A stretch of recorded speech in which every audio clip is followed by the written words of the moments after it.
नमस्कार विद्यार्थी मित्रांनो, विदर्भ आयच्या प्लॅटफॉर्मवरती मी तुमचं सर्वांचं या ठिकाणी स्वागत करतो. मित्रांनो, आपण पाहतो आहे की तलाठी परीक्षेचे सर्व विद्यार्थी वाट बघत होते आणि आपण पाहतो की 2023 ऑगस्ट 2023 मध्ये तलाठीची परीक्षा झाली होती आणि तिथून जवळपास 3 वर्षाच्या नंतर आता या ठिकाणी तलाठीची ॲड आलेली आहे बघा मित्रांनो. ठीक आहे.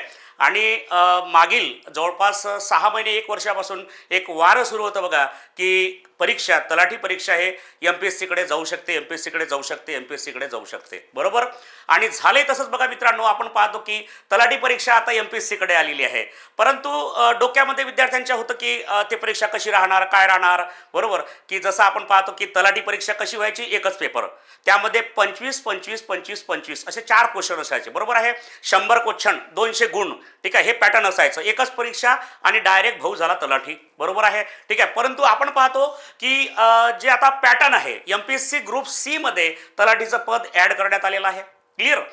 आणि आता MPSCचं जर आपण पाहतो पूर्वपरीक्षा, मुख्य परीक्षा, त्यामध्ये निगेटिव्ह सिस्टीम आहे, बरोबर. तर हे सर्व त्या ठिकाणी आता तलाठीला सुद्धा लागू झालेलं आहे. तर मित्रांनो, घाबरू नका. मी तुम्हाला मागील 6 महिन्यापासून यूट्यूबला बऱ्याच वेळेस तुम्हाला सांगितलेलं आहे. आपण मागे जे तलाठीची एक बॅच घेतली होती, त्या बॅचमध्ये सुद्धा तुम्हाला जे शिकवणी होती तर ते MPSCच्या पॅटर्न प्रमाणेच केली होती बघा मित्रांनो. ठीक आहे. कारण काय, तर आपल्याला माहित आहे की तलाठी हे एक्झाम MPSCच घेणार आणि MPSC घेणार, तर त्यामध्ये पूर्वपरीक्षा राहणार, मुख्य परीक्षा राहणार आणि त्याला मायनस सिस्टीम सुद्धा राहणार. तर या हिशोबाने आपण जे काही मागील लेक्चर घेतलेले आहे मित्रांनो, तुम्ही पाहू शकता. मागील यूट्यूबच्या सर्व लेक्चरमध्ये मी तुम्हाला वारंवार सांगितलेलं आहे की MPSCचं पॅटर्न कसं राहणार, कसं राहणार, कसं राहणार. ठीक आहे. तर त्याचप्रमाणे आता सुद्धा आपल्याला या ठिकाणी तयारी सुरू करायची आहे. आणि मित्रांनो, आता तुमची प्रतीक्षा संपलेली आहे. विदर्भ IAS अकॅडमीच्या मार्फत तुम्हाला या ठिकाणी नवीन बॅच या ठिकाणी तुम्हाला लॉन्च करून दिलेली आहे मित्रांनो. त्याआधी थोडा एक सराव करायचा आहे आपल्याला. ठीक आहे. तर सुरुवात करूया आजच्या सेशनला. आपण आजच्या सेशनमध्ये बघणार आहोत मित्रांनो प्रश्नांच्या माध्यमातून. ठीक आहे. जो सब्जेक्ट तुम्हाला या ठिकाणी दिसतो आहे जिओग्राफी सब्जेक्ट, भूगोल विषय. ठीक आहे. तर आपण पाहतो की MPSC ग्रुप B असो किंवा ग्रुप C असो, पूर्व परीक्षेला भूगोल विषयाचे तुम्हाला 10 प्रश्न विचारले जातात आणि त्या 10 प्रश्नांमध्ये महाराष्ट्राचा भूगोल आहे आणि भारताचा भूगोल आहे. ठीक आहे. तर 10 पैकी 10 आपल्याला यावेळेस कव्हर करण्याचा प्रयत्न करायचा आहे मित्रांनो. कारण हा अत्यंत म्हणजे काय, तर आपल्या कन्सेप्टवर आधारित हा आपला विषय राहणार आहे बघा. ठीक आहे. तर मग आता MPSC ग्रुप C पूर्व परीक्षेमध्ये प्रश्न कसे राहणार, ठीक आहे, तर हे सुद्धा आपण बघणार आहोत आणि कन्सेप्ट या ठिकाणी प्रत्येक प्रश्नाच्या माध्यमातून आपण क्लिअर करणार आहोत. शेवटपर्यंत टिकून राहायचं आहे बघा मित्रांनो. ठीक आहे. तर बघा, सुरुवात करूया आजच्या सेशनला. यामध्ये बघा तुम्हाला प्रश्न दिसेल पॅटर्न कसं राहणार आहे. ठीक आहे. तर बघा मित्रांनो, पहिलाच प्रश्न आपल्याला दिसतोय महाराष्ट्रावर. तर महाराष्ट्रातील जे नदी प्रणाली आहे त्यावर आधारित हा पहिला प्रश्न. ठीक आहे. चला पहा.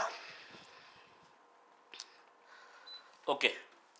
महाराष्ट्रातील नदी प्रणालीबाबत खालील विधानांचा काय करायचा आहे, विचार करायचा आहे. तर 3 स्टेटमेंट दिलेले आहे. ते 3 स्टेटमेंट वाचायचं आणि त्यापैकी योग्य कोणतं, अयोग्य कोणतं ते तुम्हाला निवडायचं आहे. ठीक आहे. तर बघा मित्रांनो, काय म्हटलेलं आहे की गोदावरी नदी ही महाराष्ट्रात सर्वाधिक क्षेत्र व्यापणारी नदी प्रणाली आहे. दुसरा आहे की भीमा नदीचा उगम पुणे जिल्ह्यात भीमाशंकर येथे होतो व ती कृष्णा नदीची मुख्य उपनदी आहे. त्यानंतर बघा, तिसरं स्टेटमेंट सांगितलेलं आहे की तापी नदी ही उत्तर महाराष्ट्रातून पश्चिमेकडे वाहणारी प्रमुख पूर्ववाहिनी नदी आहे. बरोबर आहे. ठीक आहे. आता यापैकी योग्य विधान कोणतं, अयोग्य विधान कोणतं हे आपल्याला निवडायचं आहे. म्हणजे पहिलाच प्रश्न मी घेतलेला आहे तुम्हाला नदी प्रणाली विषयी मित्रांनो. ठीक आहे. कारण दरवर्षी ठरल्याप्रमाणे नदी प्रणालीवर प्रश्न असतोच बघा. ठीक आहे.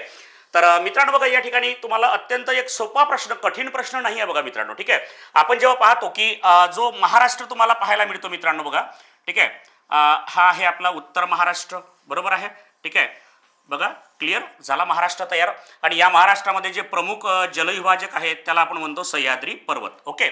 तर बघा मित्रांनो, पहिलं स्टेटमेंट काय सांगते आपल्याला, गोदावरी नदी ही महाराष्ट्रात सर्वाधिक क्षेत्र म्हणजे जवळपास की 49% क्षेत्रफळ, ठीक आहे, याचं गोदावरी नदीचं महाराष्ट्रामध्ये आपल्याला दिसून राहिलेलं आहे. तर अगदी बरोबर आहे. आपण पाहतो की बघा या ठिकाणी नाशिक जिल्ह्यातील त्र्यंबकेश्वर या ठिकाणी काय होतो, तर ब्रह्मगिरी टेकड्यावरती गोदावरी नदीचा उगम होतो आणि त्या ठिकाणी जवळपास 8 जिल्ह्यांमधून ही नदी वाहते. बरोबर.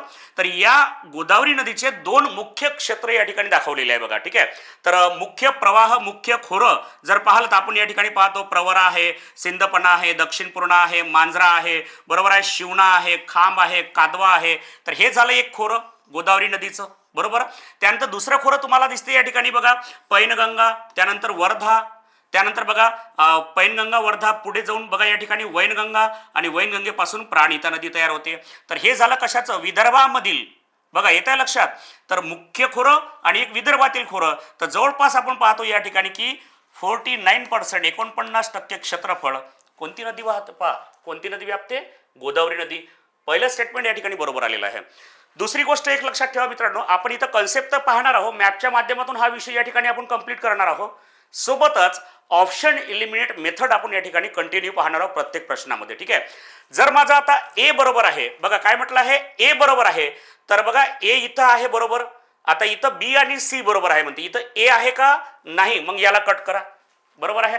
लगेच बघा ए बी सी काय म्हटलंय पहा, ए आणि बी बरोबर, सी चूक आहे म्हणते, म्हणजे इथेही ए बरोबर घेतलेला आहे आणि सर्व विधाने बरोबर याच्यामध्ये ए घेतलेला आहे, म्हणजे एक ऑप्शन तर मी कमी केलेला आहे. ठीक आहे. चला नेक्स्ट. भीमा नदीचा उगम कुठं होतो, पुणे जिल्ह्यातील आंबेगाव तालुक्यामध्ये होतो, भीमाशंकर या ठिकाणी. अगदी बरोबर आहे. व ती कृष्णा नदीची काय आहे, मुख्य उपनदी आहे.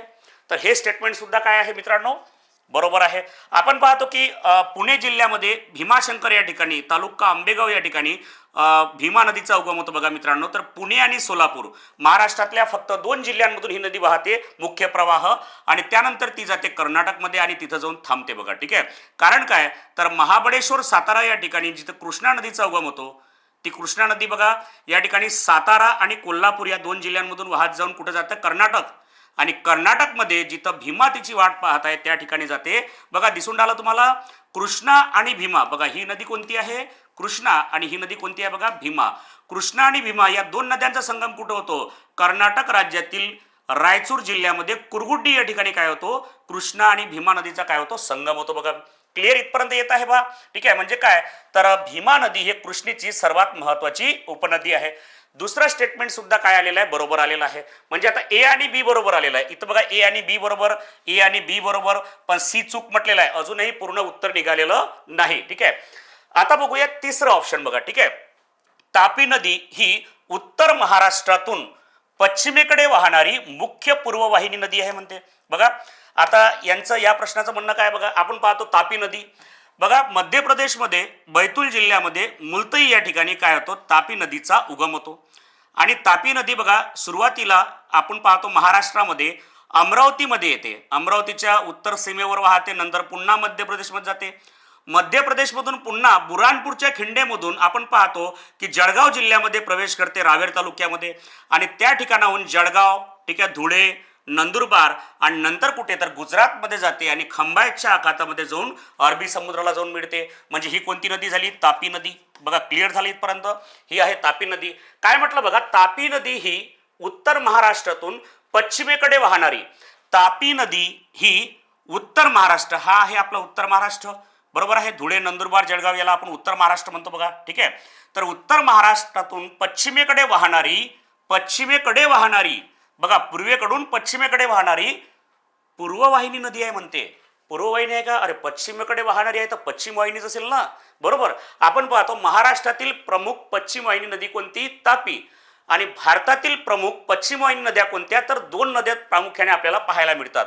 ठीक आहे. आता सर्वात मोठी पश्चिम वाहिनी नदी कोणती येते, नर्मदा, बरोबर आहे, आणि एक कोणती येते, तापी. चला क्लिअर. तर इथं प्रॉब्लेम झालेला आहे बघा, कोणती नदी पाहिजे आपल्याला, तर पश्चिम वाहिनी पाहिजे, यांनी पूर्ववाहिनी म्हटलेलं आहे. त्यामुळे सी नंबरचं ऑप्शन या ठिकाणी कट झालेलं आहे बघा. तर उत्तर काय येईल, ए आणि बी बरोबर. बघा ए आणि बी बरोबर, ऑप्शन नंबर ए. बघा आता हा प्रश्न सॉल्व्ह करत असताना बघा ऑप्शन इलिमिनेट मेथड सुद्धा वापरलेली आहे आपण. त्यानंतर आपण पाहिलेलं आहे की मॅपच्या मदतीने सुद्धा आपण सोडवलेला आहे. ठीक आहे. म्हणजे खूप सारे क्वेश्चन तुमचे या ठिकाणी काय झालेले आहे, क्लिअर झालेले आहे. प्रत्येक प्रश्न आपण अशाच पद्धतीने पाहणार आहोत. तर मित्रांनो शेवटपर्यंत तुम्हाला हा व्हिडिओ बघायचा आहे, कारण येणारी परीक्षा हे अतिशय कमी दिवसांवर आहे बघा मित्रांनो. 25 ऑक्टोबर आपलं टार्गेट आहे, 25 ऑक्टोबर पूर्व परीक्षा. आणि पूर्व परीक्षा या ठिकाणी आपण पाहतो की खूप सारे पदं यामध्ये ॲड करण्यात आलेले आहे आणि त्यामध्ये सर्वात मोठं जे आपण पाहतो ना की म्हणजे विद्यार्थ्यांचं एक अट्रॅक्शन म्हणजे ते आहे तलाठी पद, बरोबर आहे, जे भाऊसाहेब पद आहे बघा, ठीक आहे, ग्राम महसूल अधिकारी हे पद आहे, तर हे एक अट्रॅक्शनचा तो पॉईंट आहे मित्रांनो. तर इस बार आर या पार, ठीक आहे, या सूत्राने आपल्याला काम करायचं आहे बघा. चालेल, ठीक आहे, तर शेवटपर्यंत तुम्हाला टिकून राहायचं आहे आणि व्हिडिओ जर आवडला तर नक्की सर्वांनी लाईक करायचा आहे मित्रांनो. ओके, आणि तुमचे काही प्रश्न असेल, तुमचं काही मत असेल तर कमेंट जरूर करायचे आहे बघा. ठीक आहे, चालेल. नेक्स्ट नंतरचा प्रश्न बघूया.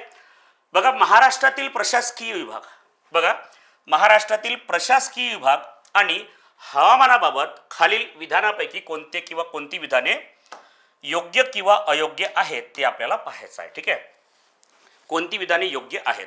तर थोडं आपण बघूया महाराष्ट्राबद्दल, कारण आता आपल्याला सर्वच माहिती बघायची आहे, स्टेप बाय स्टेप बघायचं आहे बघा सर्व. ठीक आहे, चल आता बघा मी तुम्हाला काही क्वेश्चन काढून देतो, तेवढे क्वेश्चन तुमच्या तोंडपाठ असले पाहिजे बघा. ठीक आहे, कारण आता आपण पाहतो की खूप सारे पदं यामध्ये ॲड झालेले आहे ग्रुप सी मध्ये. बघा, तुम्हाला जर प्रश्न विचारला की महाराष्ट्राचे, ठीक आहे, महाराष्ट्राचे स्वाभाविक विभाग किती, बघा स्वाभाविक विभाग किती, स्वाभाविक विभाग किती आहे, 2. कोणते कोणते आहे मित्रांनो, ते एक आहे कोकण, एक कोणता आहे तो कोकण आणि दुसरा आहे तो पठार. चला, क्लिअर, हा पहिला प्रश्न आहे तुमचा, एक क्लिअर झालेला आहे. दुसरा बघा, महाराष्ट्राचे प्राकृतिक किती आहे, प्राकृतिक म्हणजेच नैसर्गिक, प्राकृतिक विभाग किती. चला, प्राकृतिक म्हणजे निसर्गाने बनवलेले किती विभाग आहेत बघा, तर किती आहेत, 3 विभाग आहेत आपले. ठीक आहे, लक्षात ठेवायचं. प्रश्न आता पाठच झाले पाहिजे. ठीक आहे, फक्त पाहायचं नाही, प्रश्न पाठ झाले पाहिजे, जास्त वेळ नाही आपल्याकडे. ओके, तर बघा काय म्हटलंय, प्राकृतिक विभाग किती आहेत, 3. तर एक येतो बघा कोकण, ठीक आहे, काय आहे कोकण, एक येतो सह्याद्री पर्वत, बरोबर आहे, आणि एक तो महाराष्ट्राचं पठार. बघा काय म्हटलेलं आहे, कोकण, पर्वत आणि पठार. क्लिअर इथपर्यंत. बघा तिसरा प्रश्न तिसरा बघा काय म्हटलंय, महाराष्ट्राचे प्रादेशिक विभाग, बघा शब्दांमध्ये फरक आहे. स्वाभाविक विभाग म्हणजे ढोबळ मनाने किती विभाग मानतात, 2, कोकण आणि पठार. महाराष्ट्राचे प्राकृतिक विभाग म्हणजे निसर्गाने किती विभाग बनवलेले आहे महाराष्ट्रामध्ये, कोकण, पर्वत, पठार. त्यानंतर बघा महाराष्ट्राचे प्रादेशिक म्हणजे काय, तर प्रदेशानुसार पडलेले विभाग, बघा प्रदेशानुसार आपण पाहतो ना, तर त्यामध्ये किती आहे, तर लक्षात ठेवायचं 5. हा आकडा पक्का करायचा आता, बरोबर. यामध्ये सर्वात मोठा प्रादेशिक विभाग कोणता आहे, तर विदर्भ. कोणता आहे तो, विदर्भ. बघा लक्षात ठेवायचं विदर्भ आहे. त्यानंतर बघा इथं लक्षात ठेवायचं मराठवाडा, विदर्भ, मराठवाडा. त्यानंतर बघा पश्चिम महाराष्ट्र, कोणता, पश्चिम महाराष्ट्र. ठीक आहे, त्यानंतर आहे कोकण आणि सर्वात लहान कोणता येतो, तर खानदेश. बघा कोणता येतो, तर खानदेश. असे किती, तर 5 काय आहे, प्रादेशिक विभाग. पाठ झाले पाहिजे बघा आपल्या. विदर्भ म्हटलं तर बघा आपण पाहतो विदर्भामध्ये अमरावती प्रशासकीय विभाग, नागपूर प्रशासकीय विभाग, असे एकूण किती, 11 जिल्हे, 120 तालुके. मराठवाडा 8 जिल्हे, तर 8 जिल्हे आणि तालुके किती, तर 76 तालुके. पश्चिम महाराष्ट्र जर म्हटलं तर यामध्ये पुणे, सातारा, सांगली, कोल्हापूर, सोलापूर, नाशिक आणि अहमदनगर, एवढे 7 जिल्हे. कोकण म्हटलं तर पुन्हा 7 जिल्हे, ठाणे, पालघर, रायगड, रत्नागिरी, सिंधुदुर्ग, मुंबई उपनगर, मुंबई शहर. ठीक आहे, आणि खानदेश म्हटलं तर धुळे, नंदुरबार आणि जळगाव. ठीक आहे, त्यानंतर बघा आता येऊ आपल्या मूळ प्रश्नावर. महाराष्ट्रामध्ये प्रशासकीय विभाग किती आहे, महाराष्ट्रामध्ये प्रशासकीय विभाग किती. चला पहा, महाराष्ट्रामध्ये प्रशासकीय विभाग किती आहे पहा. ठीक आहे, तर इथे येईल आपल्याला किती येतात, 6. त्यामध्ये काय, तर एक येतो बघा नागपूर प्रशासकीय विभाग, एकूण जिल्हे 6. कोणते कोणते, भंडारा, गोंदिया, चंद्रपूर, गडचिरोली, नागपूर, वर्धा. त्यानंतर दुसरा प्रशासकीय विभाग येतो अमरावती म्हटलं मित्रांनो तर किती येतात, 5 जिल्हे. कोणते कोणते येतात बघा. ठीक आहे, तर अकोला, अमरावती, अकोला, वाशिम, यवतमाळ, बुलढाणा, किती, 5. त्यानंतर बघा तिसरा प्रशासकीय विभाग कोणता आहे तो छत्रपती संभाजीनगर प्रशासकीय विभाग. एकूण जिल्हे किती, 8. छत्रपती संभाजीनगर, जालना, परभणी, हिंगोली, धाराशिव, लातूर, बीड, नांदेड, किती झाले, तर 8 जिल्हे. त्यानंतर बघा नंतर पाहतो आपण पुणे प्रशासकीय विभाग. तर पुण्यामध्ये किती, 5 जिल्हे, पुणे, सातारा, सांगली, कोल्हापूर, सोलापूर. त्यानंतर बघा, त्यानंतर आपल्याला पाहता येईल की कोणता आहे नाशिक. नाशिकमध्ये बघा, नाशिकमध्ये नाशिक, अहिल्यानगर, धुळे, नंदुरबार, जळगाव 5 जिल्हे.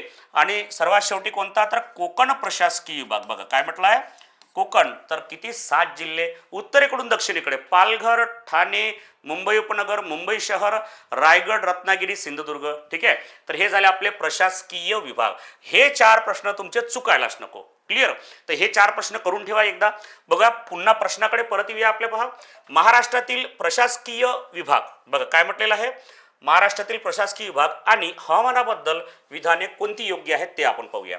सह्याद्रीच्या पूर्व उतारावरील भाग हा पर्जन्य छायेचा प्रदेश म्हणून ओळखला जात असतो. बघा ठीक आहे, याबद्दल आपण मागील सेशनमध्ये मी तुम्हाला काही गोष्टी सांगितल्या त्या. बघा जसं की बघू शकतो आपण या ठिकाणी आपला जो महाराष्ट्र आहे, बघा व्यवस्थित लक्षात घ्या, प्रश्नांच्या माध्यमातून तुम्हाला कन्सेप्ट सुद्धा क्लिअर करायचे आहे. बरोबर आहे, सोबत पाठांतर सुद्धा करायचं आहे, फॅक्च्युअल डेटा सुद्धा लक्षात ठेवायचा आहे. बघा ठीक आहे, झाला आपला महाराष्ट्र. बघा, आणि महाराष्ट्रामध्ये आपण पाहतो की प्रमुख जलविभाजक जो आहे तो आहे आपला सह्याद्री पर्वत. क्लिअर. आपण पाहतो की जेव्हा नैऋत्य मोसमी वारे भारतामध्ये येतात, केरळ राज्यामध्ये, बरोबर आहे, केरळ, त्यानंतर कर्नाटक, त्यानंतर महाराष्ट्र, गोवा, महाराष्ट्र. ठीक आहे, तर महाराष्ट्रामध्ये जेव्हा हे वारे येतात, नैऋत्य मोसमी वारे, तर बघा या ठिकाणी याला विरोध करणारा एक पर्वत आहे. तो पर्वत म्हणजे कोणता, तर सह्याद्री पर्वत. बघा कोणता पर्वत आहे, सह्याद्री पर्वत. सह्याद्री पर्वताला हे नैऋत्य मोसमी वारे जे आहे, नैऋत्य मोसमी वारे, ठीक आहे, तर हे वारे काय होतात, अडतात. बरोबर. आणि त्यानंतर काय होते बघा, आता हे वारे अडतात, मग हे वारे तर पर्वताच्या वरूनही जाऊ शकतात ना, जाईल नो प्रॉब्लेम. परंतु कधी, जेव्हा या वाऱ्यांमधील बाष्पाचं प्रमाण कमी होईल तोपर्यंत काय करतात बघा, हे वारे काय प्रदीर्घ महासागरावरून खूप साऱ्या दुरून काय करतात, महासागरावरून बाष्प ग्रहण करून आलेले असतात. त्यामुळे हे वारे हेवी झालेले असतात. बरोबर. आणि पुढे पर्वत आहे, त्यामुळे जोपर्यंत त्या वाऱ्यातलं बाष्प कमी होत नाही, म्हणजे खूप जास्त प्रमाणात पाऊस हे कुठे देतात, कोकणामध्ये देतात. दक्षिण कोकणामध्ये जास्त पाऊस, त्यापेक्षा थोडा कमी पाऊस उत्तर कोकणामध्ये देतात. आणि त्यानंतर मग जेव्हा हे वारे, ठीक आहे, थोडे वजनाने काय होतात, हलके होतात, आणि त्यानंतर हे पर्वताला ओलांडतात. पर्वताला काय करतात, हे वारे ओलांडतात आणि पुढे जातात. बरोबर आहे. पुढे म्हणजे कुठं, तर डायरेक्ट सह्याद्री पर्वताच्या पूर्व उतारावर नाही, तर कुठे, तर पुढे जातात. बघा ठीक आहे, आपण पाहतो की जवळपास डायरेक्ट विदर्भामध्ये आपल्याला हे वारे जाताना दिसतात, विदर्भामध्ये. बरोबर. मग हा जो एरिया आहे, ठीक आहे, थोडं लक्ष द्या आता की हा काय आहे आपला, लक्षात घ्या, हा आहे आपला सह्याद्री पर्वत. हे वारे इथपर्यंत आले आणि नंतर जेव्हा हे पुढे जायला लागतात, तर पुढे डायरेक्ट हे सरकतात.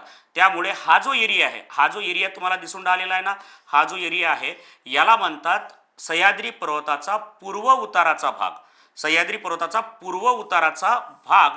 तर त्या भागावर काय होते, तर या पर्जन्याची फक्त सावली पडते. बघा म्हणजेच काय, तर पर्जन्य अत्यंत कमी प्रमाणात तुरळक स्वरूपात या ठिकाणी पाऊस पडतो. ठीक आहे, तर तो कोणता एरिया आहे बघा, तर बघा या ठिकाणी दिसेल तुम्हाला पुणे, सातारा, सांगली, कोल्हापूर, ठीक आहे, नाशिक, अहमदनगर या जिल्ह्यांचा पश्चिम भाग सोडून पूर्व भाग. बघा कोणते कोणते, नाशिक, अहिल्यानगर, त्यानंतर पुणे, सातारा, सांगली, कोल्हापूर या जिल्ह्यांच्या पूर्व भागाला पर्जन्य छायेचा प्रदेश असं म्हणतात. बघा ठीक आहे, म्हणजे ही कन्सेप्ट तुमच्या लक्षात आली असेल. क्लिअर. तर सह्याद्रीच्या पूर्व उतारावरील भाग हा काय असतो, पर्जन्य छायेचा प्रदेश म्हणून ओळखला जातो. पहिलं स्टेटमेंट बरोबर. क्लिअर. चला नेक्स्ट बघा. आता पहिलं जर स्टेटमेंट बरोबर आहे, फक्त ए आणि बी, इथं ए नाही, ऑप्शन इलिमिनेट. सोबत आपल्याला हे इलिमिनेट मेथड बघायची आहे. बरोबर. ठीक आहे. त्यानंतर बघा इथं ए आहे, हे चालेल, परंतु इथं ए, बी आणि सी तीनही बरोबर दिलेलं आहे. इथंही ए, इथंही ए. आताही आपण एक ऑप्शन काय केलं, इलिमिनेट केलेलं आहे. नेक्स्ट बघा, कोकण किनारपट्टीवर कोणतं हवामान आहे म्हणते, बघा सम. तर विदर्भामध्ये कोणतं आहे, तर विषम आहे म्हणते. बघा ठीक आहे. तर या बघा या हवामानात सुद्धा आपल्याला अंदाज घ्यायचा आहे.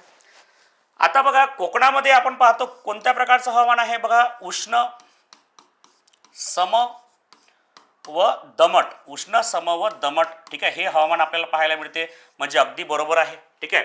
त्यानंतर विदर्भामध्ये जेव्हा येतो तर तेव्हा आपल्याला दिसेल की कोणतं हवामान आहे. ठीक आहे, तर कोरडं हवामान दिसेल आपल्याला, उष्ण व कोरडे. बरोबर आहे. तर या ठिकाणी हे जे स्टेटमेंट दिलेलं आहे तर अगदी बरोबर आहे, कारण सर्वीकडे जमीनच जमीन आहे, म्हणजे काय, खंडांतर्गत हवामान आहे. तर विदर्भामध्ये कोणतं हवामान, विषम हवामान. ठीक आहे. आणि कोकणामध्ये कोणतं सम दमट व उष्ण हवामान. क्लिअर. सेकंड स्टेटमेंट सुद्धा बरोबर. म्हणजे ए आणि बी बरोबर आहे. बरोबर आहे. ए आणि बी बरोबर आहे. मग ए आणि सी बरोबर येईल का? इथं तर बी पाहिजे होतं ना. बी आहे का? नाही. त्यामुळे हे सुद्धा कट. बघा 2 ऑप्शन तुमचे गेले. आता 50% मध्ये 50-50 मध्ये आपला प्रश्न आलेला आहे. ठीक आहे. चला बघूया तिसरा. अमरावती प्रशासकीय विभागात सर्वाधिक तालुके समाविष्ट आहेत असं म्हटलेलं आहे. म्हणजे पुन्हा आपल्याला कशाचं काम पडलेलं आहे मित्रांनो बघा.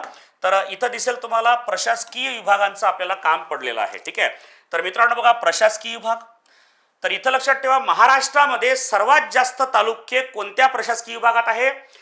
सगळ्यात पहिला प्रश्न तर हा आहे की महाराष्ट्रामध्ये एकूण तालुक्यांची संख्या किती? तर मित्रांनो किती आहे? 358 तालुके. किती आहे? 358 तालुके. सर्वात जास्त छत्रपती संभाजीनगर. किती येतात? 76 तालुके येतात बघा. बरोबर आहे. त्यानंतर नागपूर प्रशासकीय विभाग किती तालुके येतात? 64 तालुके येतात बघा मित्रांनो. किती येतात? 64 तालुके येतात. त्यानंतर बघा पुणे प्रशासकीय विभागामध्ये किती येतात? 58 तालुके येतात बघा. पुण्यामध्ये किती? 58 तालुके येतात. त्यानंतर अमरावती प्रशासकीय विभागामध्ये किती तालुके? तर बघा इथं लक्षात ठेवा 56 तालुके येतात. त्यानंतर नाशिक प्रशासकीय विभागामध्ये किती येतात? तर 54 तालुके पाहायला मिळतात. आणि कोकण प्रशासकीय विभागामध्ये किती येतात? तर मित्रांनो सर्वात कमी म्हणजे किती? 50. तिथं सुद्धा 47 + 3 अंधेरी, बोरिवली आणि कुर्ला हे 3 लक्षात ठेवायचं. क्लिअर. या सर्वांची जेव्हा आपण बेरीज करतो तर तेव्हा आपल्याला इथं लक्षात येईल की महाराष्ट्रामध्ये किती? तर बघा इथं येईल 358 तालुके. मग आता सर्वात जास्त तालुके कुठे आहे? छत्रपती संभाजीनगरमध्ये. पण त्यांनी काय म्हटलं आहे? 56 तालुके आहे. मग मला एक सांगा, आता हा डेटा तुमच्या पाठच लागेल ना. बरोबर आहे. तोंड पाठच करावा लागेल मित्रांनो. मी तुम्हाला पुन्हा सांगत आहो, हे फाईल तुम्हाला टेलिग्राम चॅनलला मिळून जाईल. ठीक आहे. आता जे आपण जेवढं काही या ठिकाणी मॅप बघत आहोत, ठीक आहे, त्यानंतर फॅक्च्युअल डेटा बघत आहोत, काही क्वेश्चन मी तुम्हाला तयार करून दिलेले आहेत. बरोबर आहे. तर हे फाईल अशीच्या अशीच तुम्हाला कुठं मिळणार आहे? तर आपल्या विदर्भ सरळ सेवेच्या विदर्भ आयएसच्या टेलिग्राम चॅनलवर तुम्हाला मिळेल बघा. ठीक आहे. विदर्भ आयएसची टेलिग्राम चॅनलची लिंक तुम्हाला डिस्क्रिप्शनमध्ये दिलेली आहे बघा मित्रांनो. ठीक आहे. तर त्या ठिकाणी तुम्ही चेक करू शकता विदर्भ आयएस टेलिग्राम चॅनल. ठीक आहे. तर ते सर्वांनी जॉईन करून द्या, कारण त्या ठिकाणी अत्यंत महत्त्वाचे अपडेट, ठीक आहे, एक्झामविषयी काही शॉर्ट ट्रिक सब्जेक्टविषयी तुम्हाला ह्या सर्व पाहायला मिळतील. ठीक आहे. ही PDF तुम्हाला त्या ठिकाणी अवेलेबल होईल. ओके. बघा आता काय म्हटलेलं आहे, तर सर्वात जास्त तालुके कुठे आहेत? छत्रपती संभाजीनगर. यांनी म्हटलं अमरावती प्रशासकीय विभाग. मग हा झाला रॉंग. ठीक आहे. मग उत्तर काय येईल? ए व बी बरोबर. ठीक आहे. तर बघा ऑप्शन नंबर 1 आपल्या या ठिकाणी काय येत आहे? तर उत्तर येत आहे बघा. क्लिअर. अशा प्रकारचं पॅटर्न आहे बघा ग्रुप Cचं पूर्वपरीक्षेचं. ठीक आहे मित्रांनो, हे पॅटर्न तुम्हाला फॉलो करायचं आहे. क्लिअर. चला नेक्स्ट. बघा आता एक प्रश्न आपल्याला दिसतोय, भारताच्या भूगोलावरती प्रश्न दिसतोय. भारताच्या प्राकृतिक भूगोलाबाबत खालील विधानांपैकी निरीक्षण करायचं आहे पहा. ठीक आहे. 3 विधानं दिलेली आहे. पुन्हा अरवली पर्वतरांग ही भारतातील सर्वात प्राचीन घडीचा पर्वत आहे असं या ठिकाणी दिलेलं आहे. गुरु शिखर हे पूर्व घाटातील सर्वात उंच शिखर आहे. त्यानंतर भारतीय द्वीपकल्पीय पठाराचा सर्वसाधारण उतार हा कसा आहे? पश्चिमेकडून पूर्वेकडे आहे असं म्हटलेलं आहे. ठीक आहे. बघा अत्यंत सोपा हा प्रकार आहे मित्रांनो. तुम्ही जर मागील व्हिडिओ पाहिले असेल, मी जिओग्राफीचे 2 ते 3 महत्त्वाचे व्हिडिओज तुम्हाला पूर्वपरीक्षेच्या आधी ग्रुप Cची जे पूर्वपरीक्षा झाली होती त्या पूर्वपरीक्षेच्या आधी मी तुम्हाला दिले होते. तुम्ही जर चेक केले असेल तर. ठीक आहे. चल तर बघा पाहूया. आपण जो पाहतो की भारतामध्ये खूप साऱ्या पर्वतरांगा तुम्हाला पाहायला मिळेल. काही प्राचीन पर्वतरांगा आहे. ठीक आहे. ज्या पर्वतरांगा ठीक आहे खूप वर्षाच्या आधी तयार झालेल्या आहेत. बरोबर. भारतामधील सर्वात प्राचीन पर्वतरांग कोणती आहे? तर अरवली पर्वतरांग आपण पाहतो.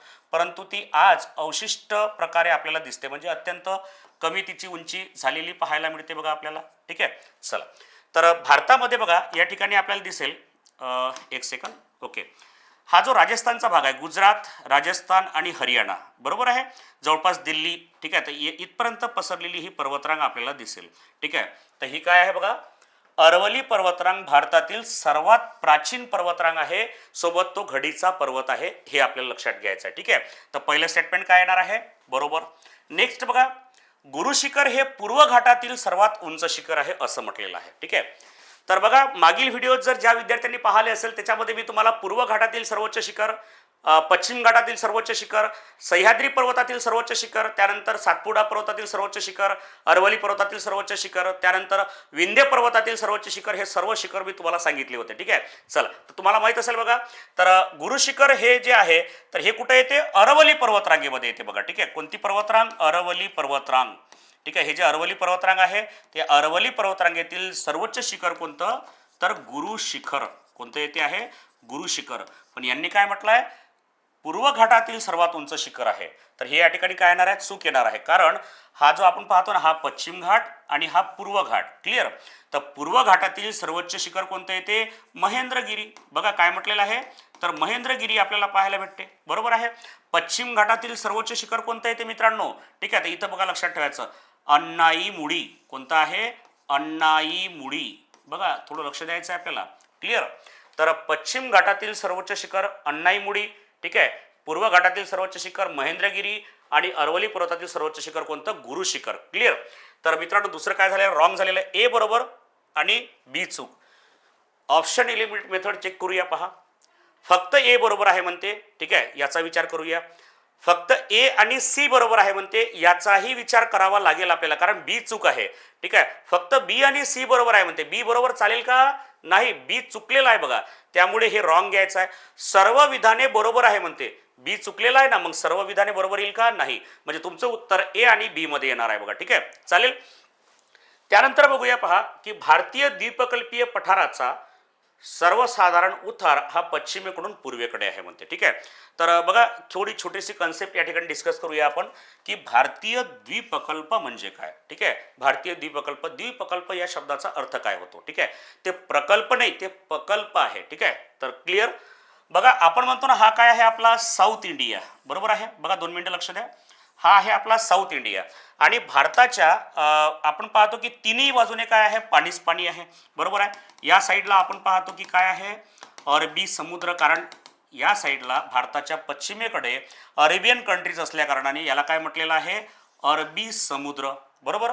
त्यानंतर भारताच्या पूर्वेकडे या ठिकाणी आपण पाहतो बंगालचा उपसागर आहे. बघा काय आहे, बंगालचा उपसागर. कारण काय, तर इथं बांगलादेश, पश्चिम बंगाल, बंगाल प्रांत आहे म्हणून याला बंगालचा उपसागर असं म्हटलेलं आहे. बंगालचा उपसागर, बंगालचा उपसागर असं म्हटलेलं आहे. ठीक आहे, याला अरबी समुद्र असं म्हटलेलं आहे. बरोबर. आणि त्यानंतर भारताच्या दक्षिणेकडे काय आहे, तर इथं दिसेल तुम्हाला हिंदी महासागर. बघा काय आहे, हिंदी महासागर. ठीक आहे ना. तर हिंदी महासागराच्या 2 शाखा कोणत्या, एक बंगालचा उपसागर आणि एक अरबी समुद्र.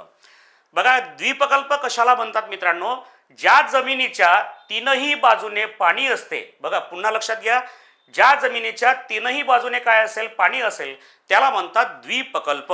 क्लिअर. ठीक आहे. तर या ठिकाणी काय शब्द वापरलेला आहे बघा, भारतीय द्वीपकल्पीय पठाराचा. मग पठार, पठारवरती भाग आपल्याला माहित आहे. ठीक आहे. बघा 2 मिनिटं लक्ष द्या. पुन्हा हा जो आपण भाग पाहतो बघा, भारतीय द्वीपकल्पीय पठार, पठार या ठिकाणी दिसेल. बरोबर आहे. नर्मदा नदीच्या दक्षिणेकडून क्लिअर तामिळनाडू राज्यापर्यंत जे पसरलेलं आहे.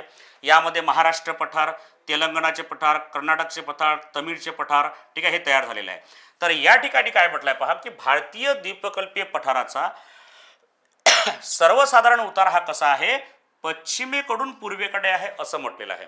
तर हे विधान बरोबर की चूक. तर आपण जेव्हा पाहतो मित्रांनो, हे जे पठार तयार झालेलं आहे भारताचं, दक्षिणेकडे जे पठार आहे, ज्याला दख्खनचा पठार म्हणतात, डेक्कन ट्रॅप म्हणतात, द्वीपकल्पीय पठार म्हणतात. ठीक आहे. तर लक्षात घ्यायचं आहे की भारतामध्ये जो ज्वालामुखी झाला होता, ज्याला भ्रंशमूलक ज्वालामुखी म्हणतात बघा, जवळपास 7 कोटी वर्षापूर्वी 29 वेळा उद्रेक झाला आणि सरते शेवटी हा दख्खनचं पठार या ठिकाणी तयार झालेला आहे बघा. ठीक आहे. आपण पाहतो की या जमिनीला काय पडल्या होत्या, भेगा पडल्या होत्या. बरोबर आहे. आणि या भेगांमधून हा लावारस काय आला होता, बाहेर आला होता. बरोबर आहे. क्लिअर. आणि हा लावारस अशा प्रकारे ठीक आहे जमिनीवर पसरला. बरोबर आहे, दक्षिण भारतामध्ये. आता हे जवळपास अशा प्रकारचे 29 वेळा उद्रेक झालेले आहे. बरोबर आहे.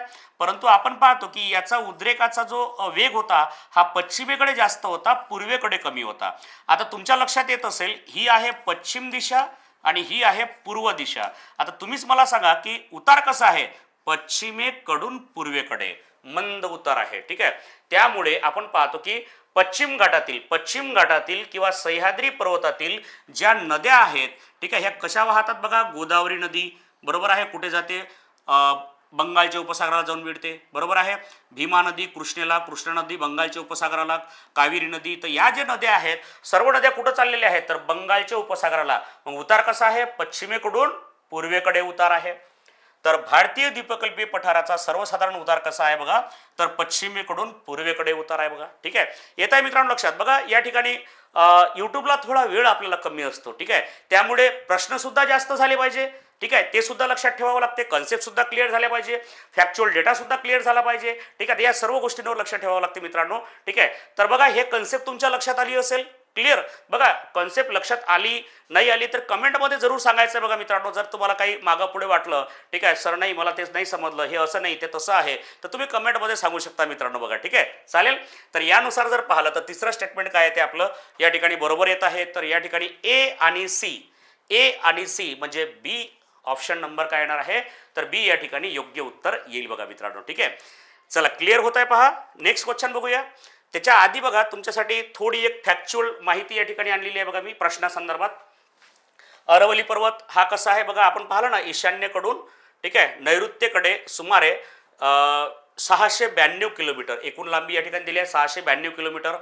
त्यामध्ये किती राज्य, गुजरात, राजस्थान, हरियाणा आणि सोबत एक केंद्रशासित प्रदेश आहे दिल्ली. ठीक आहे, तर 3 राज्य आणि 1 युनियन टेरिटरी. ठीक आहे.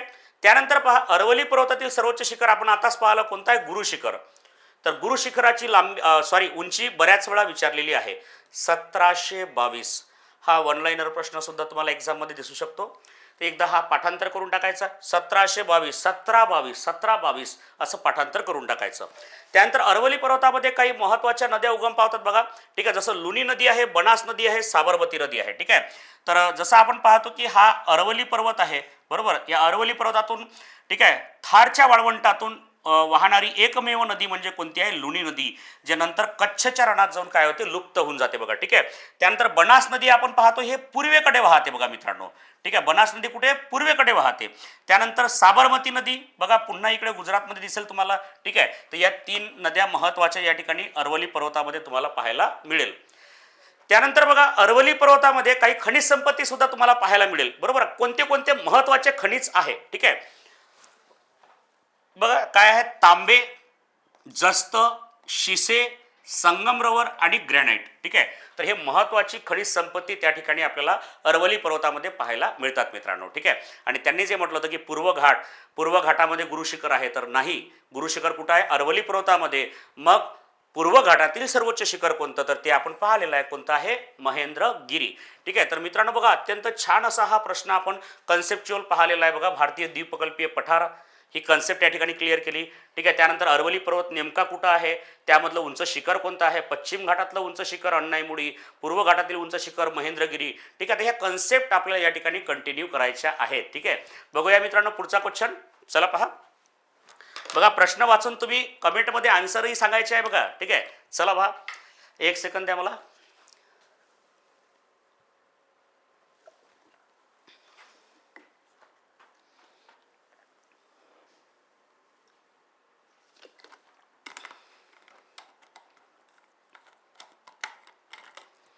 प्रश्न क्रमांक 4. भारतातील मृदा आणि पिकांच्या संदर्भात खालील विधाने विचारात घ्या.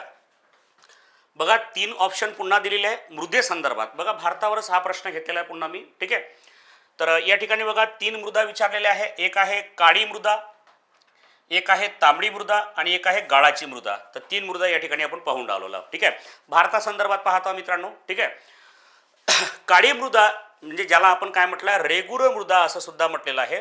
ही प्रामुख्याने बेसॉल्ट खडकाच्या विदारणाने, विदारण म्हणजे माहिती आहे तुम्हाला की दगडाचा गोट्याचा बारीक भुगा, ठीक आहे, झाल्याच्या नंतर काय तयार होते, मृदा तयार होते, त्याला विदारण असं म्हणतात. तयार झाली असून ती कापूस या पिकासाठी काय असते, उत्तम मानली जाते. ठीक आहे, तर बघा नेक्स्ट, तांबडी मृदा प्रामुख्याने जास्त पावसाच्या व उष्णकटिबंधीय प्रदेशात रासायनिक प्रक्षालामुळे, ठीक आहे, प्रक्षालामुळे काय झालेली आहे, तयार झाली आहे, म्हणजे लिचिंगमुळे तयार झालेली आहे. आणि गाळाची मृदा ही भारतातील सर्वात जास्त क्षेत्र व्यापणारी काय आहे तर मृदा आहे. असे 3 पॉईंट आपल्याला या ठिकाणी दिसत आहे. यापैकी योग्य उत्तर काय असू शकते बघा. ठीक आहे, चला ओके. तर भारतामध्ये आपल्याला पाहायचे आहे मृदा. ठीक आहे, मृदा आपण पाहतो. याच्या व्यतिरिक्त सुद्धा जवळपास 10 प्रकार आहेत बघा मित्रांनो मृदेचे. ठीक आहे, भारतामध्ये आपल्याला 10 प्रकार पाहायचे असतात. ओके, वेगवेगळ्या प्रकारच्या मृदा. सध्या आपण 3 प्रकार डिस्कस करूया बघा. आता काळी मृदा जिला काय म्हणतात रेगूर मृदा, हे अगदी बरोबर आहे. ही प्रामुख्याने बेसॉल्ट खडकाच्या विदारणाने तयार झालेली आहे. आपण पाहतो की दख्खनचं पठार, आताच आपण प्रश्न पाहिलेला आहे की दख्खनच्या पठारावर ठीक आहे नद्या वगैरे वाहतात. तर दख्खनचं पठार म्हणजेच काय तर बेसॉल्ट खडकाने तयार झालेलं पठार. बरोबर, बेसॉल्ट हा एक अग्निजन्य प्रकारचा खडक आहे. बेसॉल्ट खडक म्हणजे काय, काळ्या रंगाचा खडक आहे आणि या खडकाच्या विदारणापासून जी मृदा तयार होते तिला म्हणतात काळी मृदा किंवा तिलाच रेगूर मृदा सुद्धा असं म्हणतात. आणि या मृदेमध्ये कापूस हे पीक चांगल्या पद्धतीने घेतल्या जाते. ठीक आहे, आणि या मृदेला लक्षात ठेवायचं पहा, या मृदेला काळा रंग प्राप्त झालेला आहे. हा पॉईंट लक्षात ठेवा की प्रश्न कसा येत असतो बघा की काळ्या मृदेला काळा रंग कशामुळे प्राप्त झाला. ठीक आहे, तर तिथं लक्षात ठेवायचं त्या मृदेमध्ये असणारे टिटॅनी, बघा काय म्हटलंय, टिटॅनी फेरस व मॅग्नेटाइट, टिटॅनी फेरस व मॅग्नेटाइट. ठीक आहे, तर या घटकांमुळे टिटॅनी फेरस व मॅग्नेटाइट या घटकामुळे काय झालेलं आहे तर या मृदेला काळा रंग प्राप्त झालेला आहे. हे शब्द बऱ्याच वेळा एक्झाममध्ये तुम्हाला विचारलेले आहे. क्लिअर, चालेल बघा मित्रांनो. आणि ही आपल्याला दख्खनच्या पठारावर ही मृदा पाहायला मिळते. चला क्लिअर, दॅट्स ऑल. पहिलं विधान अगदी बरोबर आहे. आता ए बरोबर पाहिजे बघा. ए बरोबर आहे. इथं बी आणि सी बरोबर आहे. ए दिलंच नाही, लगेच ऑप्शन कट करायचं. ए आणि सी बरोबर आहे म्हणते. ठीक आहे, ए बी सी बरोबर आहे म्हणते. आता हे इथेही आपल्याला ए दिलेला आहे. नेक्स्ट, तांबडी मृदा प्रामुख्याने जास्त पावसाच्या व उष्णकटिबंधीय प्रदेशात रासायनिक प्रक्षालामुळे काय होते तर तयार होते. तर इथं थोडा प्रॉब्लेम झालेला आहे. काय शब्द वापरलाय पहा, जास्त पावसाच्या उष्णकटिबंधीय प्रदेशात. ठीक आहे, तर मित्रांनो बघा, ज्या ठिकाणी जास्त पाऊस असतो त्या ठिकाणी एक मृदा लक्षात ठेवायची आहे, जांभी मृदा किंवा लॅटेराइट मृदा. कोणती मृदा घ्यायची आहे, जास्त पाऊस म्हटलं तर कोणती मृदा बघा, जांभी मृदा किंवा तिलाच लॅटेराइट मृदा असं सुद्धा म्हणतात बघा, लॅटेराइट मृदा. कारण ज्या ठिकाणी जास्त पाऊस त्या ठिकाणी कोणती मृदा, जांभी किंवा लॅटेराइट. त्या ठिकाणी तांबड्या मृदेचं काम नाही. त्यामुळे बी नंबरचं स्टेटमेंट पुन्हा काय आलेलं आहे, रॉंग आलेलं आहे बघा. ठीक आहे, चला क्लिअर इथपर्यंत. ओके, नेक्स्ट बघा काय म्हटलंय, गाळाची मृदा ही भारतातील सर्वात जास्त क्षेत्र व्यापणारी मृदा आहे असं या ठिकाणी म्हटलेलं आहे बघा. ठीक आहे, तर मित्रांनो आपण पाहतो की भारतामध्ये खूप साऱ्या नद्या आपल्याला पाहायला मिळतात. Okay, clear. म्हणजे संपूर्ण भारतामध्ये बघूया, म्हणजे असं नाही आहे की फक्त दक्षिण भारतामध्ये वगैरे, परंतु संपूर्ण भारताचा जेव्हा आपण नकाशा बघतो, ठीक आहे, त्यामध्ये तुम्हाला दिसेल की भारतामध्ये नद्या भरपूर आहेत बघा. ठीक आहे, बघा एक मानचित्र मला तुम्हाला दाखवायचं आहे पहा. ओके, बघा भारताचा नकाशा तयार व्हायला वेळ लागणार नाही बघा. झाला भारत तयार आपला. आणि यामध्ये तुम्हाला मी काही मुख्य नद्या दाखवतो बघा. जसं आपण पाहतो की या ठिकाणी उत्तर भारतामध्ये गंगा नदी आहे बघा. ठीक आहे, चला ओके. त्यानंतर इथं मानसरोवरामधून उगम पावणाऱ्या 2 नद्या महत्त्वाच्या पाहतो आपण. एक पूर्वेकडे जाते, बरोबर आहे. तर पूर्वेकडे जाते ती पहिली नदी कोणती आहे बघा, तर तिला आपण काय म्हटलेलं आहे पहा, यालू सांगपू चियांग. बघा काय म्हटलं आहे, यालू सांगपू चियांग. तिबेट प्रांतामध्ये तिला यालू सांगपू चियांग म्हणतात. चीनमध्ये गेल्यावर तिला ट्रॅम्पो किंवा सांगपो असं म्हणतात. नंतर भारतामध्ये अरुणाचल प्रदेशमध्ये आल्यावर तिला दिहांग म्हणतात. त्यानंतर आसाममध्ये आल्यावर तिला ब्रह्मपुत्रा म्हणतात बघा. आणि आसाममधून जेव्हा बघा बांगलादेशमध्ये जेव्हा जाते, मेघालयमधून जेव्हा बांगलादेशमध्ये ती प्रवेश करते बघा. ठीक आहे, तर त्यावेळेस तिला काय म्हणतात तर जमुना म्हणतात. आणि नंतर ही जे गंगा नदी आहे, बरोबर आहे, तर गंगा नदीला जेव्हा ही ब्रह्मपुत्रा नदी जाऊन भेटते तेव्हा तिला काय म्हणतात, पद्मा म्हणतात. ठीक आहे, तर हे झाल्या 2 नद्या, बरोबर आहे. ठीक आहे, तर अशा प्रकारे आपण पाहतो ह्या नद्या. नंतर बघा यमुना नदी, गंगेची सर्वात मोठी उपनदी, सर्वात महत्त्वाची उपनदी, बरोबर आहे. मग तिला केन, बेटवा या नद्या येऊन मिळतात, बरोबर. त्यानंतर पहा आपण पाहतो की अमरकंटक पठारावर उगम पावणारी कोणती, नर्मदा नदी आहे, बरोबर आहे. नर्मदा नदी हे विंध्य पर्वत आणि सातपुडा पर्वत या 2 पर्वताच्या दरम्यान वाहणारी नदी, बरोबर आहे. म्हणजे मध्य प्रदेश या ठिकाणी, महाराष्ट्र आणि गुजरात या 3 राज्यातून वाहत जाऊन शेवटी खंबातच्या आखातामध्ये जाऊन मिळते भडोच या ठिकाणी. क्लिअर. नंतर पाहतो आपण की कोणती, तापी नदी आताच पाहिली आपण, महाराष्ट्र, ठीक आहे, मध्य प्रदेश, महाराष्ट्र आणि गुजरात, बरोबर आहे, ही तापी नदी. ठीक आहे, नंतर आपण पाहतो की हा जो सह्याद्री पर्वत आहे, ठीक आहे, सह्याद्री पर्वताच्या पूर्वेकडे वाहणाऱ्या नद्या पूर्व वाहिनी आणि पश्चिमेकडे वाहणाऱ्या पश्चिम वाहिनी. तर पश्चिमेकडे खूप साऱ्या नद्या तुम्हाला अशा प्रकारच्या वाहताना दिसेल. पूर्वेकडे जर म्हटलं तर काही मुख्य नद्या आहे, जसं गोदावरी नदी पाहायला मिळते. ठीक आहे, त्यानंतर भीमा आणि अशी कृष्णा नदी वाहायला मिळते. ठीक आहे, इथं पाहायला भेटते तुम्हाला कृष्णा, तुंगभद्रा, बरोबर आहे, आणि कावेरी नदी. म्हणजे अशा प्रकारच्या खूप महत्त्वाच्या नद्या आणि खूप मोठे मोठे पात्र असणाऱ्या नद्या आपल्याला पाहायला मिळते.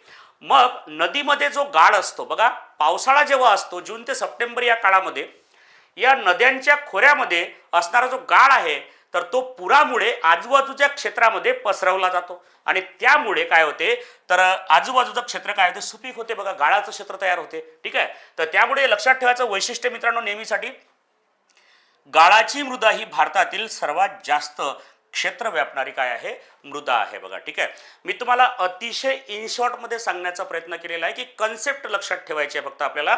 ठीक आहे, इथं हा टॉपिक खूप मोठा आहे, मृदा टॉपिक जर म्हटलं तर खूप मोठा आहे बघा. तर महत्त्वाचे बोल्ड पॉईंट मी तुम्हाला या ठिकाणी सांगत आहोत. क्लिअर? ठीक आहे, चालेल मित्रांनो. म्हणजे काय तर ए आणि सी पुन्हा या ठिकाणी बरोबर आलेला आहे.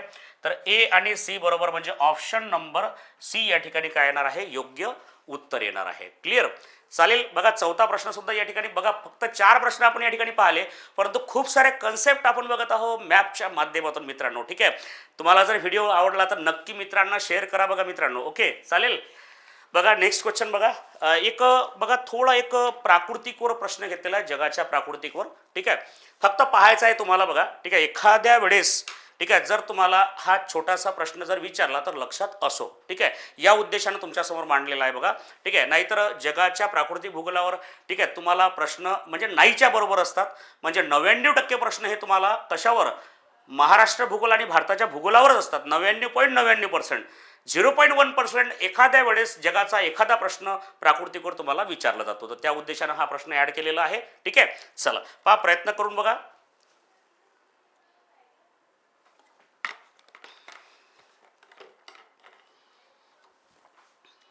चला पहा बघा, गल्फ स्ट्रीम हा अटलांटिक महासागरातील एक महत्त्वाचा उष्ण महासागरीय प्रवाह आहे. ठीक आहे, काय आहे, उष्ण आहे, अटलांटिक महासागरातील प्रवाह आहे. ठीक आहे, विषुववृत्तीय प्रदेशात वर्षभर दुपारनंतर अभिसरण प्रकारचा काय पडतो, पाऊस पडतो. लॅब्राडोर प्रवाह हा प्रशांत महासागरातील शीतप्रवाह आहे. ठीक आहे, असे 3 उदाहरणं दिलेली आहे. ठीक आहे, थोडं मी तुम्हाला एका मिनिटाच्या आतमध्ये तुम्हाला हा प्रश्न मी थोडा समजावून सांगतो बघा. ठीक आहे, खूप इंटरेस्टिंग तुम्हाला या ठिकाणी पाहायला मिळेल. ओके, चला पहा बघा मित्रांनो, आपले एकूण खंड किती आहे बघा. म्हणजे मी तुम्हाला आता एकूण 7 खंडाबद्दल माहिती नाही सांगणार आहोत, पण तुमच्या लक्षात असो. ठीक आहे, स्टेप बाय स्टेप. जगातील सर्वात मोठा खंड कोणता आहे बघा, तर आशिया खंड आहे. जगातील सर्वात मोठा खंड कोणता, आशिया. ठीक आहे, दुसऱ्या क्रमांकाचा खंड कोणता आहे, तो आफ्रिका. बघा कोणता खंड आहे, आफ्रिका खंड. तिसरा जो खंड आहे तो येतो उत्तर अमेरिका खंड, उत्तर अमेरिका, बरोबर आहे. त्यानंतर बघा चौथा खंड कोणता येतो, तर दक्षिण अमेरिका खंड येतो, दक्षिण अमेरिका खंड. ठीक आहे, 5वा खंड कोणता येतो, युरोप खंड येतो बघा. ठीक आहे, त्यानंतर 6वा खंड कोणता येतो बघा इथं, तर अंटार्क्टिका खंड आहे, अंटार्क्टिका खंड. ठीक आहे, आणि सर्वात लहान खंड जो आहे तो कोणता आहे, तर ऑस्ट्रेलिया खंड. असे एकूण किती खंड आहेत, तर 7 खंड आहेत बघा. आणि जर तुम्हाला म्हटलं की महासागर किती, बघा थोडं मी हा फॅक्च्युअल डेटा तुम्हाला यासाठी देत आहे. ठीक आहे, की तलाठी एक्झाम आहे, तलाठी एक्झाम ग्रुप सी मध्ये टाकलेली आहे. ठीक आहे, आणि जर एखादा ऑनलाईन प्रश्न त्यांनी विचारला, बरोबर आहे, की जगामध्ये एकूण खंड किती वगैरे, ठीक आहे, काही सांगताच येत नाही बघा. आयोगाचा प्रश्न कोणता विचारणार, वन लाईनर प्रश्न विचारेल. ठीक आहे, नो प्रॉब्लेम, वन लाईनर प्रश्न असतात. कंबाईंड ग्रुप बी सीच्या पूर्वपरीक्षेला वन लाईनर प्रश्न असतात. ठीक आहे, त्यानंतर ऑप्शन सब ऑप्शनवाले प्रश्नसुद्धा दिसेल. तर आपल्याला पूर्ण तयारीने जावं लागेल बघा. ठीक आहे, चालेल. आणि जगामध्ये एकूण महासागर किती बघा, महासागर किती, तर जगामध्ये एकूण महासागर किती आहे, 5. जगातील सर्वात मोठा महासागर जर म्हटलं तर प्रशांत महासागर, ज्याला आपण काय म्हणतो, पॅसिफिक महासागर म्हणतो. जगाचा एकूण पृथ्वीचा 33% भाग या महासागराने व्यापलेला आहे बघा. ठीक आहे, लक्षात ठेवा मित्रांनो, काय म्हटलेलं आहे, पृथ्वीच्या एकूण क्षेत्रफळाच्या 33% क्षेत्रफळ एकट्या प्रशांत महासागराने व्यापलेलं आहे. ठीक आहे, म्हणजे किती मोठा असेल तुम्ही अंदाज घेऊ शकता बघा. त्यानंतर बघा सेकंड नंबरचा कोणता आहे तो अटलांटिक महासागर, यस आकाराचा अटलांटिक महासागर. त्यानंतर तिसऱ्या क्रमांकाचा महासागर एका देशावरून नाव दिलेलं आहे बघा, हिंदी महासागर, इंडियन ओशियन असं म्हटलेलं आहे. ठीक आहे. त्यानंतर चौथा जो महासागर येतो बघा, तर त्या ठिकाणी बघा आता एक नवीनच महासागर या ठिकाणी दिसेल तुम्हाला, दक्षिण महासागर. कोणता येतो तर दक्षिण महासागर. ठीक आहे, दक्षिण महासागर. आणि पाचव्या क्रमांकाचा जो उत्तर ध्रुवावर आहे, जो 6 महिन्यापर्यंत फक्त बर्फाच्या स्वरूपात असतो. ठीक आहे, तो म्हणजे कोणता तर इथं लक्षात ठेवायचं आर्टिक्ट महासागर. कोणता येतो आर्टिक्ट महासागर. ठीक आहे, तर बघा चालता चालता हा पॉईंट सुद्धा लक्षात ठेवायचा आहे. छोटे छोटे लहान लहान मुद्दे आपल्याला या ठिकाणी लक्षात ठेवायचे असतात. क्लिअर. आता बघा या ठिकाणी काय म्हटलेलं आहे, जो प्रश्न आहे तो प्रश्न कशावर डिपेंडेड आहे बघा, तर या 7 खंडापैकी मला 2 खंडाचं काम आहे. ठीक आहे, तर बघा अत्यंत सिंपल आणि छोटासा प्रश्न बघा. एक सेकंद द्या मला. ओके,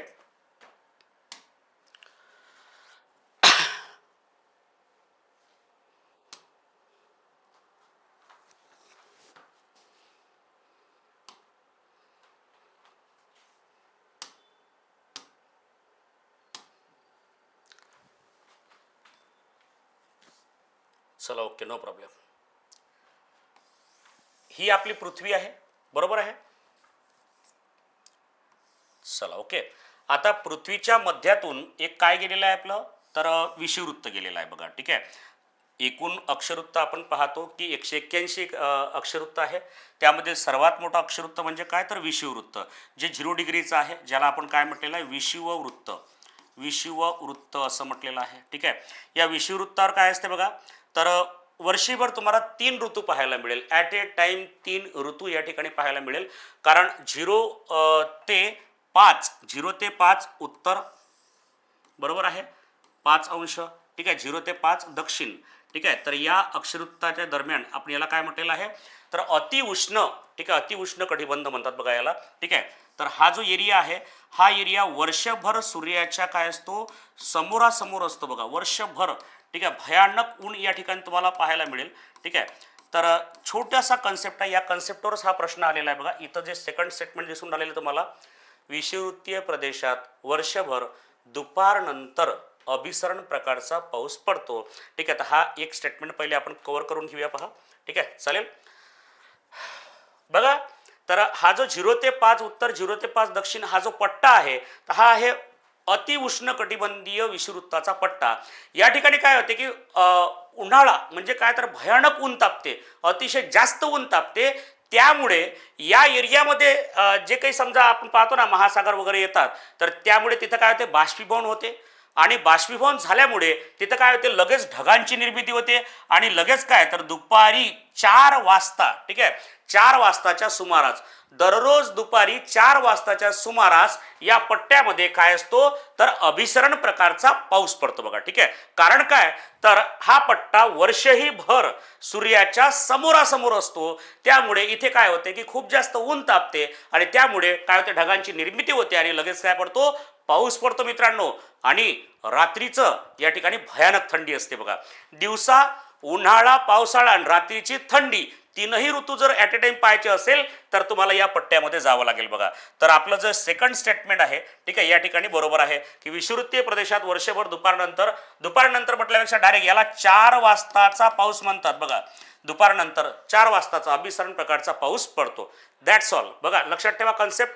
त्यानंतर बघा आता पहिला आणि तिसरी स्टेटमेंट. ठीक आहे, बघा आता आपले खंड किती आहे तर 7 खंड आहे. त्यामध्ये 2च खंड फक्त मी तुम्हाला सांगतो बघा. हा आहे आपला एक खंड उत्तर अमेरिका खंड, हा दक्षिण अमेरिका खंड आपल्याला पाहायला मिळतो, बरोबर आहे. त्यानंतर इथं आपल्याला पाहायला मिळेल युरोप खंड वगैरे, आशिया खंड वगैरे. ठीक आहे ना, युरोप खंड, आशिया खंड अशा प्रकारचं पाहायला मिळतो, बरोबर आहे. हा आहे युरोप खंड तुमचा, हा आहे आशिया खंड, बरोबर आहे. ठीक आहे ना. त्यानंतर इथं आपल्याला पाहायला मिळेल आफ्रिका खंड आहे, बरोबर आहे. आफ्रिका खंडाला काळा खंड म्हणतात बघा मित्रांनो. ठीक आहे, तिन्ही वृत्त इथून जातात. त्यानंतर हा आहे तुमचा ऑस्ट्रेलिया खंड आणि हा आहे तुमचा अंटार्क्टिका खंड. बस एवढंच बघा. हा जो आहे उत्तर अमेरिका खंड आणि युरोप खंड या दरम्यानचा प्रवास आपण बघूया. ठीक आहे, या दोघांच्या दरम्यान एक महासागर तुम्हाला या ठिकाणी पाहायला भेटतो. ठीक आहे, तो महासागर कोणता आहे बघा, तर त्याला म्हणतात अटलांटिक महासागर. कोणता महासागर आहे? अटलांटिक महासागर. बरोबर आहे. तर इथं काय नेमकं काय तयार होते बघा. ठीक आहे, विषुववृत्ताकडून जे वारे ध्रुवाकडे जातात या वाऱ्यांना म्हणतात उष्ण वारे. काय म्हणतात मित्रांनो? तर उष्ण वारे असं म्हणतात. बरोबर आहे. विषुववृत्ताकडून जे वारे ध्रुवाकडे जातात त्या वाऱ्यांना काय म्हणतात? उष्ण वारे. आणि जे वारे ध्रुवाकडून विषुववृत्ताकडे येतात अशा वाऱ्यांना म्हणतात थंड वारे. बघा काय म्हणतात त्याला? थंड वारे. चला क्लिअर येतं लक्षात. विषुववृत्ताकडून ध्रुवाकडे जाणारे, ठीक आहे, हा उत्तर ध्रुव, बरोबर आहे, नॉर्थ पोल, आणि हा कोणता आहे? तो साऊथ पोल. क्लिअर. तर विषुववृत्ताकडून ध्रुवाकडे जाणारे उष्ण वारे आणि ध्रुवाकडून विषुववृत्ताकडे येणारे काय असतात? थंड वारे. झाली कन्सेप्ट क्लिअर? ठीक आहे. तर या कन्सेप्टवर आधारित हा प्रश्न आलेला आहे बघा. काय आहे की जो गल्फ स्ट्रीम हा जो प्रवाह आहे हा अमेरिकेचा, बघा इथं मेक्सिकोची खाडी दिलेली आहे. बरोबर आहे. तर अमेरिकेच्या पश्चिम किनारपट्टीवर, पूर्व किनारपट्टीवरून, ठीक आहे, अशा प्रकारे तो वाहायला निघतो. बरोबर आहे. हा आहे गल्फ स्ट्रीम उष्ण प्रवाह, कारण हा विषुववृत्ताकडून ध्रुवाकडे चालला. आणि त्यानंतर ध्रुवाकडून विषुववृत्ताकडे येणारा कोणता? तर लॅब्राडोरचा शीत प्रवाह. बघा कोणता आहे? लॅब्राडोरचा कोणता प्रवाह? शीत प्रवाह. शीत, कारण तो ध्रुवाकडून कुठे येत आहे? विषुववृत्ताकडे येत आहे. आणि हा जो प्रवाह आहे याला काय म्हटलेला आहे आपण? गल्फ स्ट्रीम कोणता? तर उष्ण प्रवाह म्हटलेला आहे. ठीक आहे. तर बघा या ठिकाणी काय म्हटलंय? गल्फ स्ट्रीम हा उष्ण प्रवाह, लॅब्राडोर हा शीत प्रवाह. कोणत्या महासागरात? तर हा महासागर कोणता आहे? अटलांटिक महासागर. कोणता आहे तो? अटलांटिक महासागर. गल्फ स्ट्रीम हा अटलांटिक महासागरातील एक महत्वाचा काय आहे? उष्ण महासागरी प्रवाह आहे. अगदी बरोबर. ठीक आहे, पहिलं स्टेटमेंट अगदी बरोबर आहे. ठीक आहे, येतं लक्षात. त्यानंतर काय म्हटलंय? लॅब्राडोर प्रवाह हा प्रशांत महासागरातला म्हटलेला आहे. बघा कशातला? प्रशांत महासागरातला. म्हणून आपण या ठिकाणी जे पाहिलेलं आहे की लॅब्राडोरचा हा शीत प्रवाह, अरे कोणत्या महासागरात येत आहे? अटलांटिक महासागरामध्ये येत आहे. येतं लक्षात. ध्रुवाकडून विषुववृत्ताकडे येत आहे. परंतु या ठिकाणी काय तयार होते बघा? ज्या ठिकाणी उष्ण प्रवाह आणि शीत प्रवाह एकत्र येतात त्या ठिकाणी मासेमारीचे केंद्र तयार होतात. बघा ग्रँड बँक आणि डॉबर बँक हे दोन महत्वाचे मासेमारीचे केंद्र तुम्हाला पाहायला मिळेल. हे मासेमारीचे केंद्र कुठे तयार होतात? ज्या ठिकाणी उष्ण प्रवाह आणि थंड प्रवाह दोन्ही एका ठिकाणी तयार होत असतात. बघा ठीक आहे, चालेल क्लिअर. तर हा कुठे येतो? अटलांटिक महासागरामध्ये, आणि त्यांनी म्हटलेलं आहे प्रशांत महासागरामध्ये. बघा ठीक आहे, म्हणजे लॅब्राडोर हा शीत प्रवाह आहे, अगदी बरोबर, परंतु इथं चुकवलं बघा त्यांनी. इथं काय पाहिजे? अटलांटिक महासागर. बरोबर, त्यामुळे हा झालेला आहे रॉंग. क्लिअर. तर ऑप्शन काय येणार आहे बघा? ए आणि बी तुमचं या ठिकाणी काय येणार आहे? बरोबर येणार आहे. फक्त ए आणि सी, सॉरी बघा उत्तर कुठे येणार आहे आपलं? ए आणि सी लागेल ना आपल्याला. यस ए आणि सी बरोबर लागेल आपल्याला, आणि बी सुद्धा बरोबर लागेल का? नाही, ए आणि बी बरोबर लागेल. सॉरी, ए आणि बी बरोबर. ऑप्शन नंबर सी बरोबर आहे, अगदी बरोबर आहे, कारण सी रॉंग आलेला आहे. ठीक आहे. तर बघा मित्रांनो, हा प्रश्न मी टाकणार नव्हतो बघा आजच्या लेक्चरमध्ये. ठीक आहे, कारण आपल्याला महाराष्ट्र आणि भूगोलाच्या दरम्यानच प्रश्न विचारले जातात. ठीक आहे. आता जे विद्यार्थी ग्रुप बी ग्रुप सीची तयारी करत आहे, सर आपल्याला तर हा टॉपिकच नसतो, परंतु तरीसुद्धा मला एक वेळा दाखवायचा होता, कारण एखाद्या वेळेस जर या कन्सेप्टवर प्रश्न आला तर तुमच्या थोडी का असे ना की लॅब्राडोर आणि गल्फ स्ट्रीम हे प्रवाह कुठे येतात? तर अटलांटिक महासागरामध्ये येतात. तुम्हाला एवढंच लक्षात ठेवायचं आहे फक्त. ठीक आहे. आणि विषुववृत्तावर, ठीक आहे, तीनही ऋतू ॲट ए टाइम तुम्हाला पाहायला मिळतात. ठीक आहे, त्याच्याबद्दल मी तुम्हाला डायग्रामच्या माध्यमातून सांगितलेलं आहे. ही छोटीशी डायग्राम जर तुम्ही अशीच्या अशी लक्षात ठेवली ना तर खूप सारे प्रश्न या ठिकाणी तुमचे सॉल्व्ह होतील. 5 महासागर 7 खंड, ठीक आहे, एकदा व्यवस्थित करून ठेवायचे आहेत. चालेल. ठीक आहे. तर बघा या ठिकाणी हा प्रश्न सुद्धा आपला सॉर्ट आउट झालेला आहे बघा. ठीक आहे. आणि त्याच्यानंतर बघा तुम्ही सर्वांसाठी अत्यंत एक आनंदाची बातमी मित्रांनो. ठीक आहे, बऱ्याच दिवसापासून विद्यार्थ्यांचे फोन कॉल्स वगैरे या ठिकाणी चालू होते. ठीक आहे, की सर नवीन बॅच. ठीक आहे. तर मित्रांनो बघा या ठिकाणी तुम्हाला दिसेल, ठीक आहे, अत्यंत महत्त्वाची एक नोटिफिकेशन तुमच्या सर्वांसाठी. विदर्भ IAS अकॅडमीतर्फे MPSC, बघा इथं तुम्हाला दिसेल MPSC महाराष्ट्र गट क ग्रुप सी पूर्व परीक्षा 2026. ठीक आहे, या ठिकाणी तुम्हाला फास्ट ट्रॅक बॅच, बघा कोणती बॅच? तर फास्ट ट्रॅक बॅच या ठिकाणी तुम्हाला अवेलेबल करून दिलेली आहे. कारण काय, जसं MPSC ग्रुप सी मध्ये आता जे पोस्ट ॲड केलेल्या आहेत, जागा ॲड केलेल्या आहे. ठीक आहे, आणि डेट कोणती दिलेली आहे मित्रांनो? तर बघा इथं दिसते तुम्हाला 25 ऑक्टोबर. टार्गेट काय आहे बघा? 25 ऑक्टोबर. तर यासाठी तुम्हाला लाईव्ह प्लस रेकॉर्डेड स्वरूपात एक बॅच या ठिकाणी अवेलेबल करून दिलेली आहे, जी बॅच सुरू होणार आहे 1 ऑगस्ट 2026 पासून. ठीक आहे, म्हणजे मित्रांनो बघा 4 ते 5 दिवसांमध्ये ही बॅच सुरू होणार आहे. विद्यार्थ्यांचे रजिस्ट्रेशन सुरू झालेले आहेत. ठीक आहे, तुम्हाला सुद्धा लवकरात लवकर इनरोल करायचं आहे मित्रांनो. ठीक आहे, कारण हे बॅच कशी राहणार आहे, फास्ट ट्रॅक राहणार आहे. कशी राहणार आहे, फास्ट ट्रॅक राहणार आहे. कमी दिवसामध्ये आपल्याला 2.5 ते पावणे 3 महिन्यांमध्ये आपल्याला ही तयारी करायची आहे. त्यामुळे वेळ घालवायचा नाही बघा मित्रांनो आता. ठीक आहे, चालेल. आणि बघा तुम्हाला यूट्यूबला सुद्धा काही महत्त्वाचे सेशन या ठिकाणी मिळेल सुद्धा पाहायला. सेशन आणखी झालेलं नाही, काही महत्त्वाचे प्रश्न आणखी या ठिकाणी तुम्हाला पाहायला मिळतील बघा. ठीक आहे, चालेल. ओके, बघा या ठिकाणी आपल्याला प्रश्न दिसतोय, प्रश्न क्रमांक 7. बघा या ठिकाणी त्याच्या आधी एक प्रश्न दिसतोय मला. ओके, एक छोटासा प्रश्न आहे बघा. हा प्रश्न एक वेळा विचारला होता की आटाकामाचं वाळवंट कुठे आहे असं विचारलं होतं बघा. ठीक आहे, त्यासाठी हा प्रश्न ॲड केला बघा. बघा तुम्हाला प्रयत्न करायचा आहे. ओके, तर मित्रांनो जास्तीत जास्त विद्यार्थ्यांनी लवकरात लवकर इनरोल करायचं आहे 1 ऑगस्टपासून तर 24 ऑक्टोबरपर्यंत. ठीक आहे, 25 ऑक्टोबरला तुमची एक्झाम आहे मित्रांनो. ठीक आहे, चला. तर बघा जगातील प्रमुख भूरूपे आणि खंडाबद्दल खालील विधाने वाचायची आहे आणि थोडं क्लिअर करायचं आहे. ॲमेझॉन नदी खोरे हे जगातील सर्वात मोठे विषुववृत्तीय पर्यावरण क्षेत्र आहे. मित्रांनो आपण ॲमेझॉन नदी माहिती आहे ना तुम्हाला, तुम्ही ॲनाकोंडा मूव्ही वगैरे पाहिला असेल ना. ठीक आहे, हॉलिवूडच्या हिंदी डब मूव्ही असतात. ठीक आहे, त्यामध्ये ॲनाकोंडा मूव्ही वगैरे दाखवतात. तर ॲनाकोंडा साप आहे. ठीक आहे, कुठे आहे तर ॲमेझॉनच्या खोऱ्यामध्ये आहे.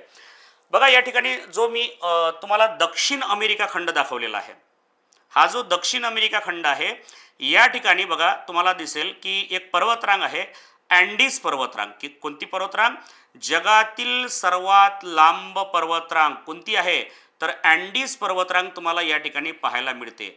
बघा एक नवीन प्रश्न तुमच्या लिस्टमध्ये ॲड झालेला आहे. जगातील सर्वात लांब पर्वतरांग कोणती, अँडीज पर्वतरांग. जगातील सर्वात उंच पर्वतरांग कोणती तर सह्याद्री पर्वतरांग. चला 2 प्रश्न क्लिअर करा बघा. उंच म्हटलं तर सह्याद्री आणि लांब म्हटलं तर अँडीज. क्लिअर. आणि बघा या ठिकाणी अँडीज पर्वतामध्ये बघा एका नदीचा उगम होतो कोणती तर ॲमेझॉन नदी. बरोबर आहे. जगातील सर्वात मोठी नदी बघा कोणती आहे, मोठी म्हटलं मी, लांब नाही म्हटलं. लांब म्हटलं तर नाईल नदी. जगातील सर्वात लांब नदी कोणती, नाईल. आणि जगातील सर्वात मोठी नदी, मोठी म्हणजे काय तर पात्राने मोठी, तिचं पात्र एवढं विशाल आहे बघा मित्रांनो. आणि त्या नदीच्या पात्रामध्ये वन तुम्हाला दिसेल, नदीच्या किनाऱ्यावर नदीच्या पात्रामध्ये तुम्हाला जे झाडं दिसेल, झुडपं दिसेल, त्याला सर्वांना काय म्हटलेलं आहे तर त्याला म्हटलेलं आहे ॲमेझॉनचं जंगल. बघा येत आहे लक्षात, म्हणजे ॲमेझॉन नदीमध्ये ॲमेझॉनचं जंगल. बघा ही नदी म्हणजे जवळपास हा जो ब्राझील देश तुम्हाला दिसतो ना, तर या नदीमध्ये नदीच्या उपनद्या, सहाय्यक नद्या, तर जवळपास एवढं मोठं क्षेत्र या खंडाचं या नदीने व्यापलेलं आहे. आणि ही नदी कुठं जाते तर अटलांटिक महासागरामध्ये जाऊन मिळते. हा कोणता महासागर आहे, अटलांटिक. कोणता महासागर आहे बघा तर अटलांटिक महासागर आहे. चला क्लिअर झाले इथपर्यंत. तर अगदी बरोबर आहे बा, ॲमेझॉन नदी खोरे हे जगातील सर्वात मोठे विषुववृत्तीय पर्जन्यवन क्षेत्र आहे. तर याला आपण म्हणतो की म्हणजे जगाचे फुफ्फुस सुद्धा म्हणतात बघा याला. बरोबर आहे. म्हणजे काय तर सर्वात जास्त ऑक्सिजन जनरेट जर कुठं होत असेल तर ते कुठे तर ॲमेझॉनच्या जंगलामध्ये. जगाचे फुफ्फुस म्हटलेलं आहे बघा याला. ओके, चला पहा. तर पहिला स्टेटमेंट अगदी बरोबर. नेक्स्ट काय म्हटलंय बघा, अटाकामा वाळवंट म्हणजे ॲटाकामा वाळवंट हे दक्षिण अमेरिका खंडातील, ॲटाकामा वाळवंट हे दक्षिण अमेरिका खंडातील जगातील सर्वात कोरडे, बघा जगातील सर्वात कोरडे वाळवंट मानले जाते. पुन्हा सेम एकाच डायग्राम मध्ये तुमच्या सर्व प्रश्नांची उत्तरं निघत आहे बघा. बघा अटाकामा वाळवंट म्हटलेलं आहे आणि जगातील सर्वात कोरडं म्हटलेलं आहे. ठीक आहे, तर लक्षात घ्या कुठे आहे बघा तर दक्षिण अमेरिका खंडामध्ये एक देश आहे बघा. कोणता आहे तो, दक्षिण अमेरिका खंडामध्ये बघा एक चिली नावाचा देश आहे. कोणता आहे, चिली. चिली. ठीक आहे, कोणता देश आहे, चिली नावाचा देश आहे तो बघा. दक्षिण अमेरिका खंडामध्ये चिली नावाच्या देशामध्ये तुम्हाला काय दिसेल, अटाकामाचे वाळवंट. चिली नावा, चिली, पेरू, ब्राझील, अर्जेंटिना हे सर्व देश कुठं आहे दक्षिण अमेरिका खंडामध्ये. तर अटाकामाचं वाळवंट हे जगातील सर्वात कोरडं वाळवंट आहे. ध्रुवीय प्रदेशाच्या नंतर सर्वात कोरडं वाळवंट जर म्हटलं तर अटाकामाचं वाळवंट दक्षिण अमेरिका खंडामध्ये चिली या देशामध्ये. ठीक आहे, चला हे स्टेटमेंट सुद्धा तुमचं क्लिअर झालेलं आहे. म्हणजे बी सुद्धा या ठिकाणी काय आहे, बरोबर आहे. नेक्स्ट बघा काय म्हटलेलं आहे, आल्प्स पर्वतरांग. आता आल्प्स पर्वतरांग कुठं आहे मित्रांनो, पहा काय म्हटलंय, आल्प्स पर्वतरांग ही उत्तर अमेरिका खंडात पसरलेली आहे असं या ठिकाणी म्हटलेलं आहे. पुन्हा त्याच डायग्रामचं आपल्याला काम आहे. तर बघा लक्षात ठेवायचं, आल्प्स पर्वतरांग कुठं आहे तर युरोप खंडामध्ये आहे. कुठे आहे? युरोप खंडामध्ये. बघा लक्षात ठेवायचं, आल्प्स आल्प्स आल्प्स पर्वतरांग कुठे आहे? युरोप खंडामध्ये आहे. त्यांनी काय म्हटलं? उत्तर अमेरिका खंडामध्ये आहे. मित्रांनो, उत्तर अमेरिका खंडामध्ये कोणता आहे? बघा लक्षात ठेवायचं इथं, तर उत्तर अमेरिका खंडामध्ये रॉकी पर्वत आहे. कोणता पर्वत? रॉकी पर्वत. ठीक आहे, लक्षात ठेवायचं. अल्पेशियन पर्वत, रॉकी पर्वत, उत्तर अमेरिका खंड. आल्प्स पर्वत युरोप खंड, बरोबर आहे. त्यानंतर हिमालय पर्वत म्हटलं आशिया खंड. ठीक आहे, असं लक्षात ठेवायचं आहे.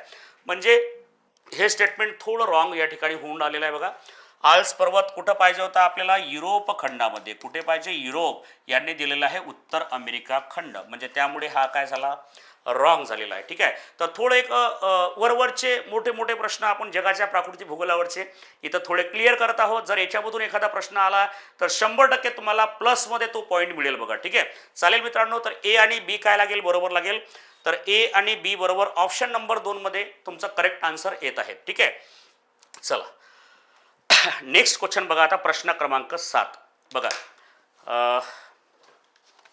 चला पहा,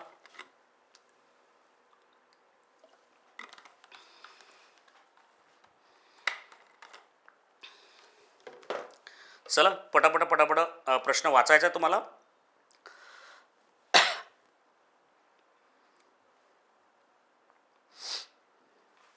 चला, काय प्रश्न दिलेला आहे तर महाराष्ट्रातील खनिज संपत्तीबद्दल प्रश्न दिलेला आहे.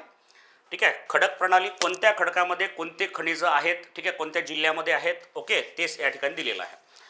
महाराष्ट्रात धारवाड प्रणालीच्या खडकामध्ये मॅंगनीजचे साठे आढळतात. बॉक्साईट खनिज प्रामुख्याने जांभ्या खडकाच्या प्रदेशात कोल्हापूर, रत्नागिरी, सिंधुदुर्ग या ठिकाणी आढळते.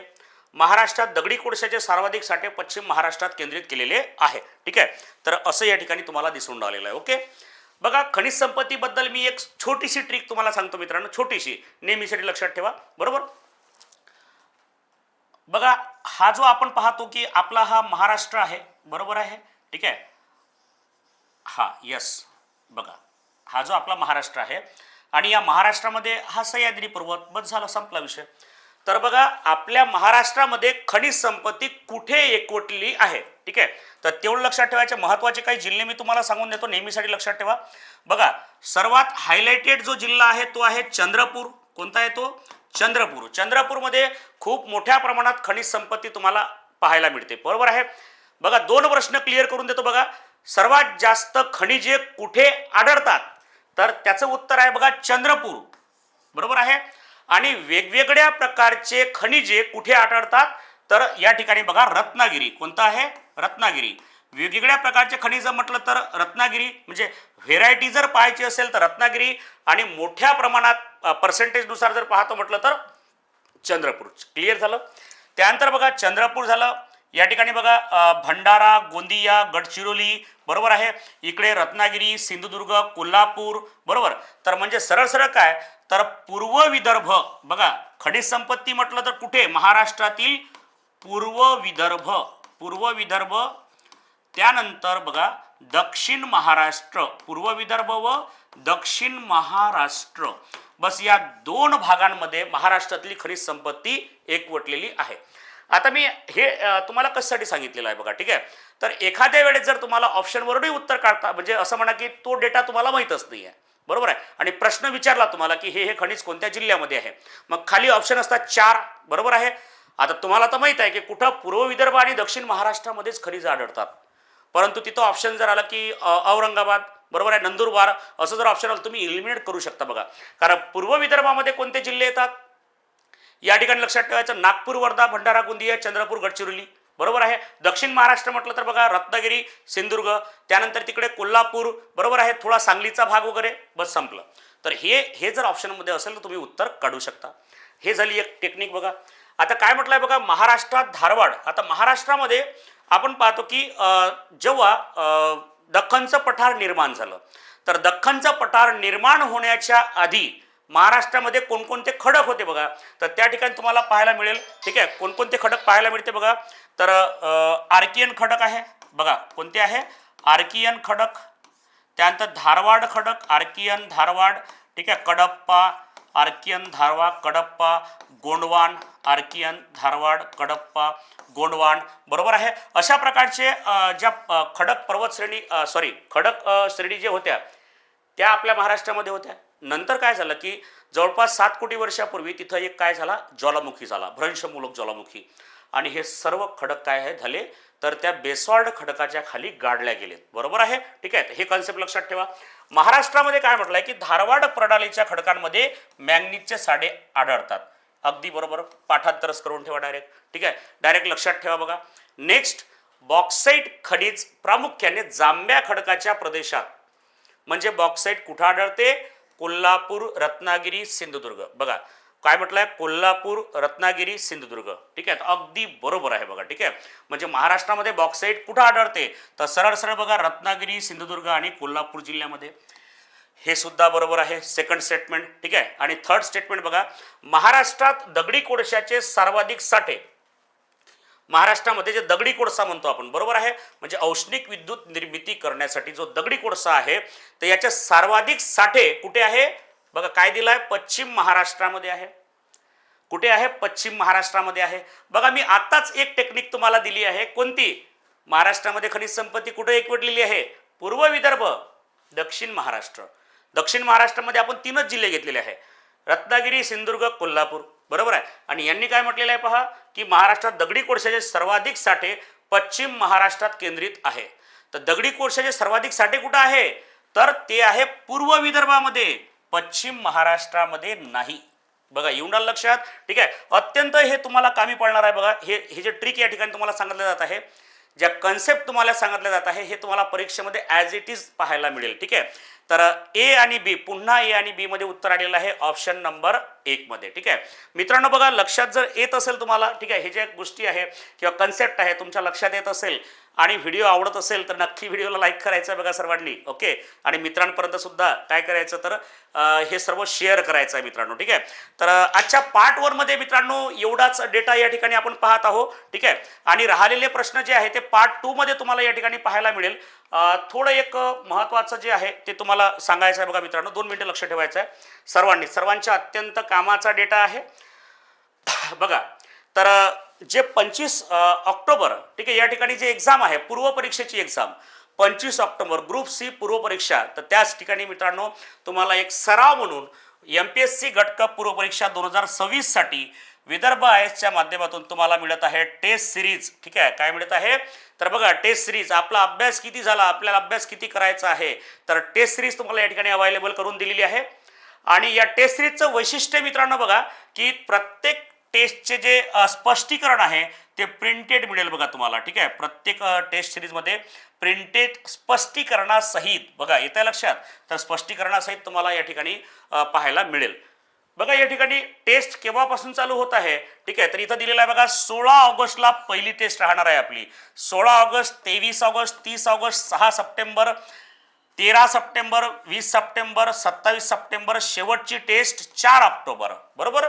ठीक आहे, एकूण 8 टेस्ट तुम्हाला या ठिकाणी पाहायला मिळत आहे. ठीक आहे, यामध्ये तुम्हाला बघा परीक्षा केंद्र या ठिकाणी दिलेले आहे. फक्त मी तुम्हाला ओव्हरऑल सांगतोय बघा. ठीक आहे, नागपूरला, ठीक आहे, त्यानंतर छत्रपती संभाजीनगर, चंद्रपूर, अमरावती, आर्वी, दर्यापूर, यवतमाळ हे परीक्षेचे केंद्र राहणार आहे बघा या टेस्ट सिरीजसाठी. ठीक आहे, आणि मित्रांनो बघा टेस्ट सिरीज कधीपासून तर 16 ऑगस्ट पासून सुरू होणार आहे. ठीक आहे, ऑफलाईन प्लस ऑनलाईन दोन्ही पद्धतीने तुम्ही या ठिकाणी जॉईन करू शकता मित्रांनो. बरोबर आहे. तर बघा ऑनलाईन जॉईन करण्यासाठी ॲप्लिकेशन तुम्हाला डाउनलोड करायचं आहे. ॲप्लिकेशनची लिंक तुम्हाला कमेंटमध्ये दिलेली आहे. ठीक आहे, सोबत ॲप्लिकेशनची लिंक असेल किंवा कॉन्टॅक्ट नंबर असेल, अकॅडमीचा ॲड्रेस असेल, तर सर्व माहिती तुम्हाला डिस्क्रिप्शनमध्ये दिलेली आहे. ठीक आहे, तर सर्वांनी ही टेस्ट सिरीज मित्रांनो जॉईन करायची आहे. ठीक आहे मित्रांनो, बघा व्हिडिओ आवडला असेल तर लाईक करायचं आहे, सोबत मित्रांना सुद्धा शेअर करायचं आहे. ओके, भेटूया पार्ट 2 मध्ये मित्रांनो. बघा या ठिकाणी तुम्हाला हा लेक्चर पूर्ण बघायचा आहे आणि या व्हिडिओमध्ये ज्या कन्सेप्ट आपण डिस्कस केल्या तर व्हिडिओ पॉज करून त्या कन्सेप्ट थोड्याशा डोक्यामध्ये मुरू द्यायच्या आहे बघा मित्रांनो. ठीक आहे, कारण महत्त्वाचं आहे परीक्षेसाठी. आणि अशाच पद्धतीने आपण पार्ट 1, पार्ट 2, पार्ट 3, पार्ट 4 अशा प्रकारे प्रश्नांच्या माध्यमातून, कन्सेप्टच्या माध्यमातून आपण जिओग्राफी सब्जेक्टचा अभ्यास या ठिकाणी करणार आहोत बघा. ठीक आहे, चालेल मित्रांनो, थँक्यू सो मच. भेटूया पुन्हा पार्ट 2 मध्ये. थँक्यू.